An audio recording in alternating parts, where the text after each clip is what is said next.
Hey, sixth graders, we are going to get started on chapter 11, which is titled A Chance to Speak. This is the first chapter of part 3, which is Finding My Voice. You will remember that in part 2, things really got increasingly worse for Malala and her family.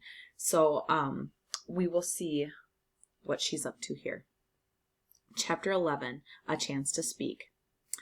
Day or night, my father's courage never seemed to waver, despite receiving threatening letters as well as warnings from concerned friends. As the school bombings continued, he spoke out against them.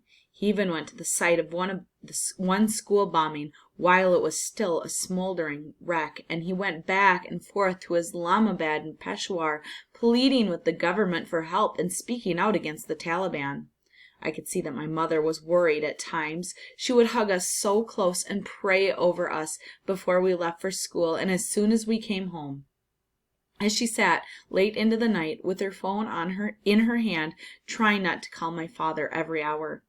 She talked to us of plans for what we would do if the Taliban came. She thought she could sleep with a knife under her pillow. I said I could sneak into the toilet and call the police. I thought of the magic pencil I used to pray for. Now would be as good a time as any for my prayer to finally be answered.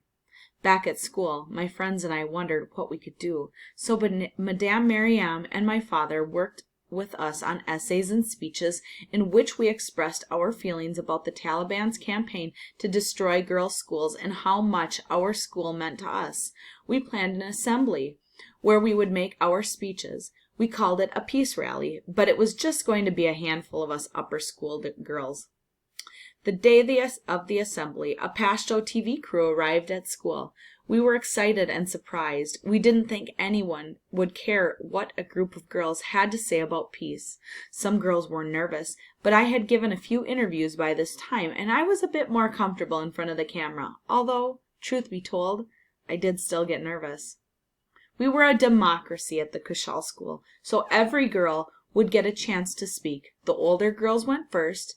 They talked about our friends who had quit school out of fear. They talked about how much we loved to learn.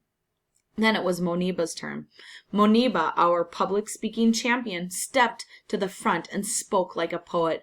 "We Pashtuns are a religion-loving people," she said. "Because of the Taliban, the whole world is claiming we are terrorists. This is not the case. We are peace-loving. Our mountains, our trees, our flowers, everything in our valley is about peace." After Moniba spoke, it was my turn. My mouth was as dry as dust. I was anxious, as I often was before interviews, but I knew this was an important opportunity to spread our message of peace and education. As soon as they put a microphone in front of me, the words came out. Sure and steady, strong and proud. "This is not the Stone Age," I said, "but it feels like we are going backward. Girls are getting more deprived of our rights."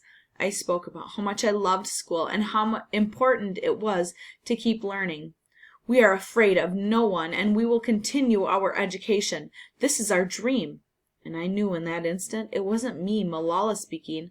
My voice was the voice of so many others who wanted to speak but couldn't.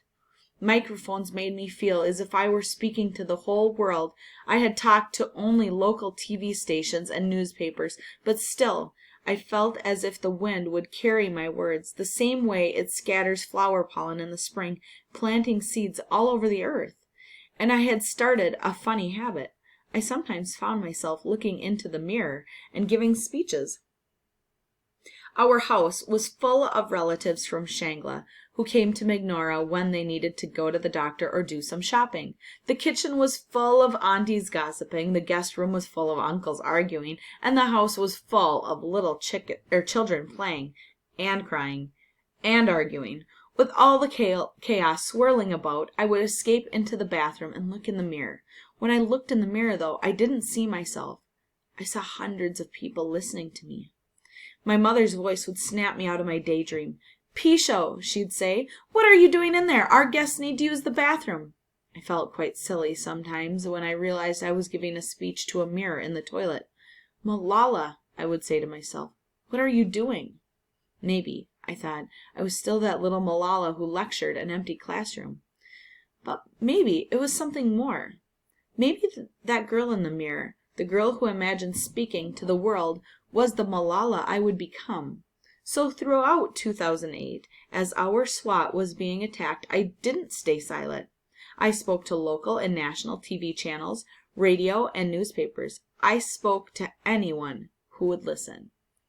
And we know how dangerous that could be for Malala because these people are not playing around. So that is where we'll stop for chapter 11.